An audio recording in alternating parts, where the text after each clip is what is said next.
यह सत्संग का आयोजन यह छठी के शुभ अवसर पर हम लोग सुने थे ना, और आप लोग जानते भी हैं। यह सत्संग का आयोजन जो यहां रखा गया है, हमारे परम श्रद्धेय उमेश बाबू या उनकी धर्मपत्नी बड़ी खुशी, बड़ा आनंद, बड़ा उमंग के साथ जिसी दिन इनके यहां पोता जन्म लिया, एक पोता, जोरा लग गया है पोता का। खुशी के मारे इन्होंने हमें मोबाइल की कि बाबा पोता जन्म लिया, आकर के सत्संग कर देना है।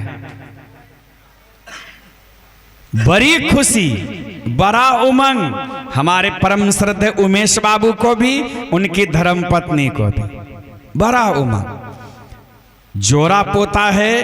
हमने मजाक में यह भी कह दिया कि डबल पोता डबल खर्च। देखिए खुशी के मारे, यानी पोता जो जन्म लिया है आज, वही पोता का छठी है, छठी पूजन है आज।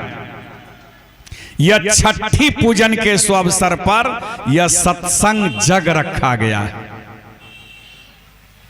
छठी महापुरुषों ने कहा,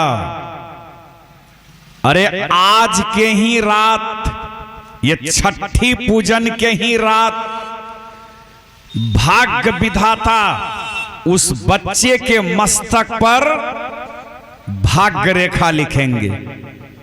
आज के ही रात धर्म ग्रंथ कह रहा है कि छठी के ही रात्रि में भाग्य विधाता यानी परम पिता परमात्मा उसका भाग्य रेखा लिखेंगे कि उसके पिछले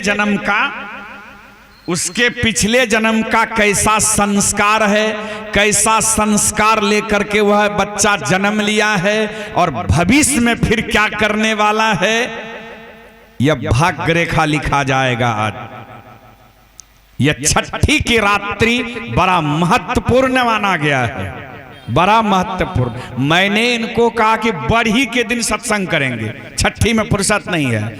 नहीं बाबा, छठी के दिन ही सत्संग होना है, चाहे 1 घंटा ही क्यों ना हो। क्यों? छठी का महत्व है।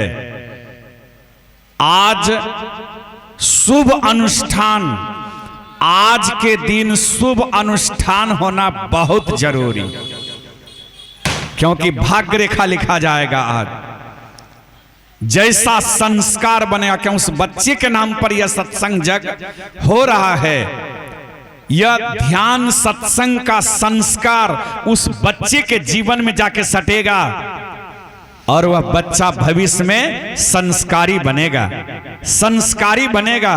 भाव यही है। हमारे परम श्रद्धेय उमेश बाबू, और उमेश बाबू का तो पोता है हमारे परम श्रद्धेय, उन्हीं के सुपुत्र चंद्रमोहन बाबू, चंद्रमोहन बाबू के सुपुत्र द्वितीय पुत्र का जन्म हुआ है, द्वितीय पुत्र का। इसलिए उस बच्चे का आज भाग्य रेखा लिखा जाएगा। उसी उद्देश्य या धूमधाम से आज सत्संग जग हो रहा है, सत्संग जग हो रहा है। एक दृष्टांत आया है कि आज के दिन भाग्य रेखा जो लिखा जाएगा उस बच्चे के मस्तक पर, वह संस्कार जीवन भर बना रहेगा, और भविष्य में फिर जैसा कर्म करेगा आगे चल के वह लड़का, वह भाग्य रेखा फिर बनता चला जाएगा। महापुरुषों ने कहा भाग्य रेखा कर्म के अनुसार बनता भी है और कर्म के अनुसार बिगड़ता भी है। जैसा कर्म करोगे वैसा फल देगा भगवान, यह है गीता का ज्ञान। एक दृष्टांत में आया है कि इसी तरह से रावण के यहां लंकापति रावण के यहां एक पुत्री जन्म ली, एक बेटी जन्म ले ली। यही छठी के रात्रि के दिन भाग्य विधाता उस बच्ची के भाग्य रेखा को लिखने आ गए।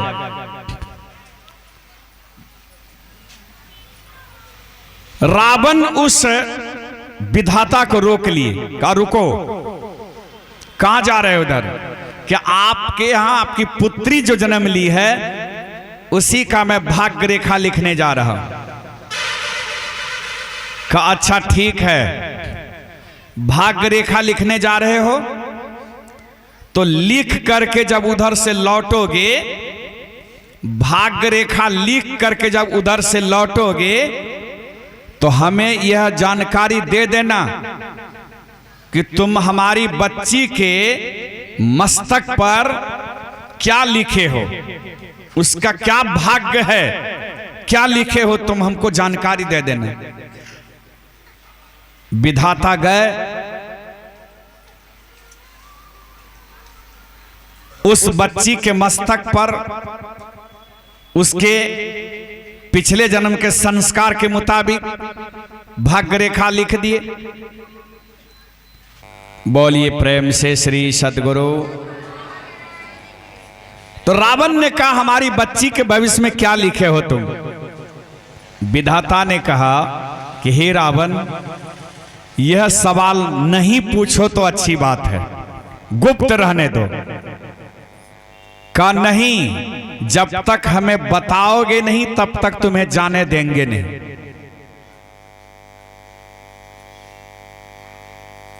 लाचार होकर विधाता को बताना पड़ा। विधाता ने कहा देखो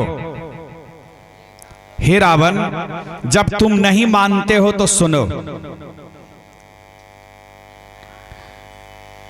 और सारी जो बातें होनी है वो तो होके रहेगा, लेकिन एक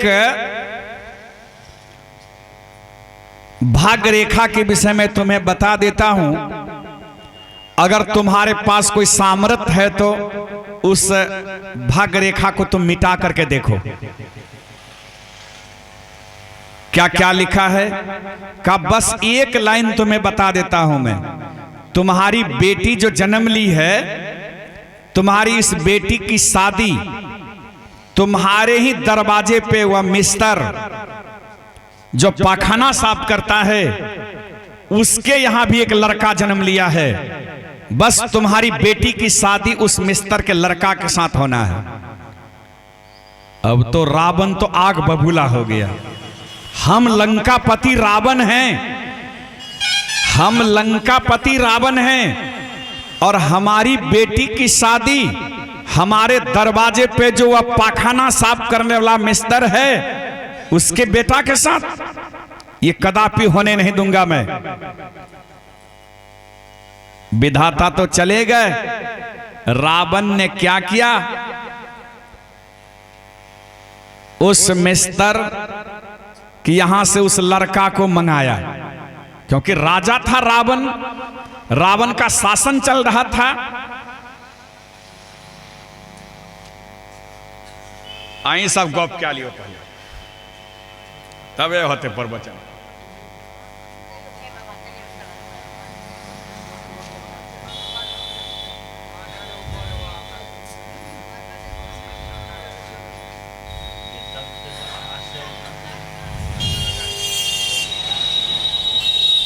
बोलिए प्रेम से श्री सद्गुरु। रावण ने उस मिस्टर के लड़का को मंगवाया और रावण ने चाहा कि मैं अपने हाथों से इस लड़का को तलवार से दो टुक कर दूं। न रहेगा बांस, न बजेगी बांसुरी। ये लड़का रहेगा ही नहीं जीवित, तो फिर हमारी बेटी की शादी इसके साथ कैसे होगी? इसे ही समाप्त कर देता हूं।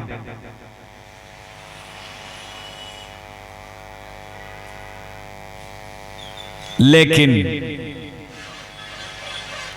रावण के छोटे भाई विभीषण जो धार्मिक प्रवृत्ति के था,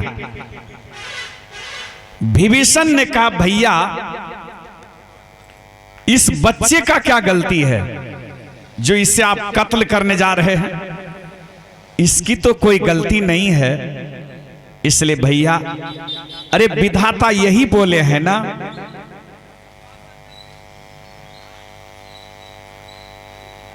कि आपकी बेटी की शादी उस मिस्टर के लड़का के साथ होना निश्चित है,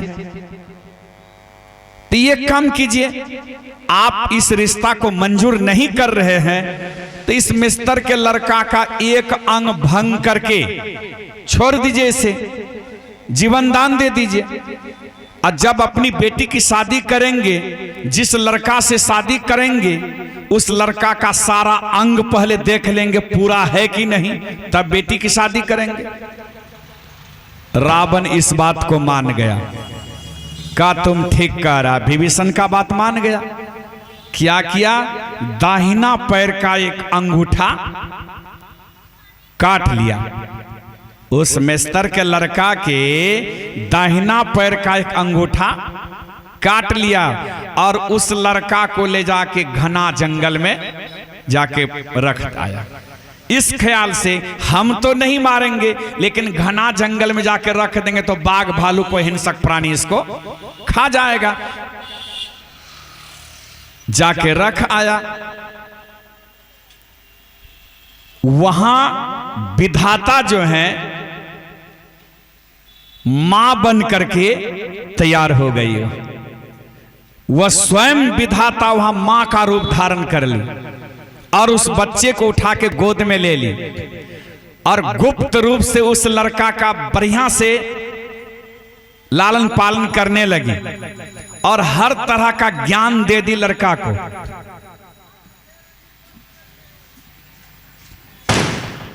उसी समय एक दूर दराज में कोई राजा था।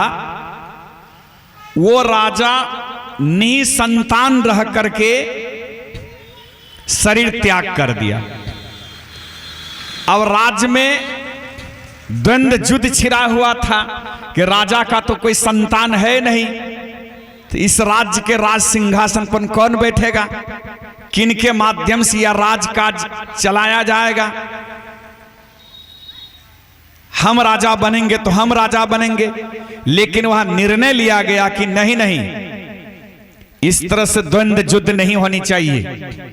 ज्ञानी लोग बैठ करके निर्णय लिए कि इस राज्य का जो महामंत्री है, यह महामंत्री आज रात्रि विश्राम करेंगे और 4 बजे भोर में जैसे महामंत्री की आंखें खुलेगी, जैसे नींद से जगेंगे, इस महामंत्री की सबसे पहले जिन पर दृष्टि पड़ेगी, इस महामंत्री सबसे पहले जिनको अपनी आंखों से देखेंगे वही इस राज्य का राजा बनेगा। इस बात को सब मान लिया।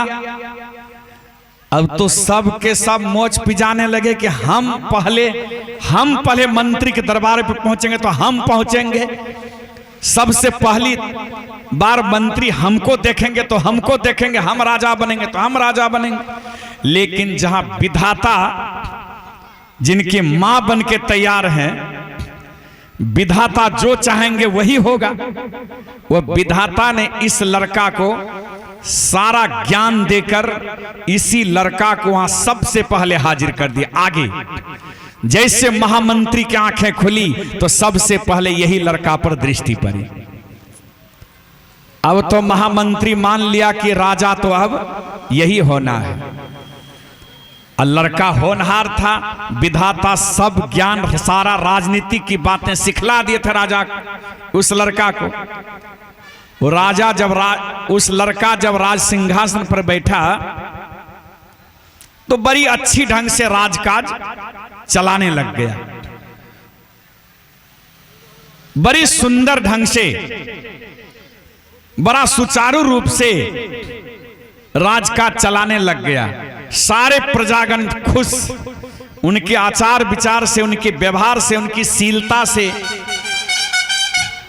क्योंकि बड़ा मिलनसार था, ज्ञानवान था, वैरागवान था वह लड़का, सब ज्ञान भरा हुआ था।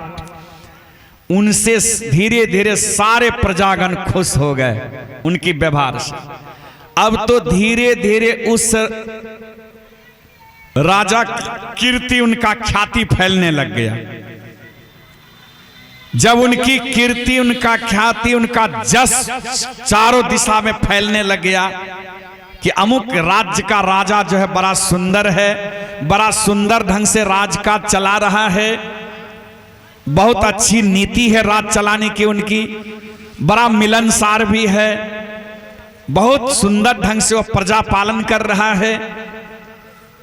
उनकी कीर्ति चारों दिशा जब फैलने लग गया तो उनकी कीर्ति भी फैलने लगी, उनका तस्वीर भी, फोटो भी इधर उधर वितरण होने लग गया। वह तस्वीर धीरे धीरे लंका तक पहुंच गया। लंका जब पहुंचा तो इधर रावण की बेटी भी सयानी हो गई थी। रावण की बेटी जब वह तस्वीर देखी वो राजकुमार की, वही मिस्टर के लड़का की, वो तो लड़का एकदम राजकुमार जैसा सुंदर लड़का बन गया था, राजा बन गया, तो फिर कहना है बहुत सुंदर। रावण की बेटी जैसे उस राजकुमार की तस्वीर देखी उस राजा की, तो मन ही मन उस राजकुमार को अपना पति मान लिया। मन ही मन सोचने लगे कि यही राजा से हमारी शादी होती तो सोना में सुगंध होता।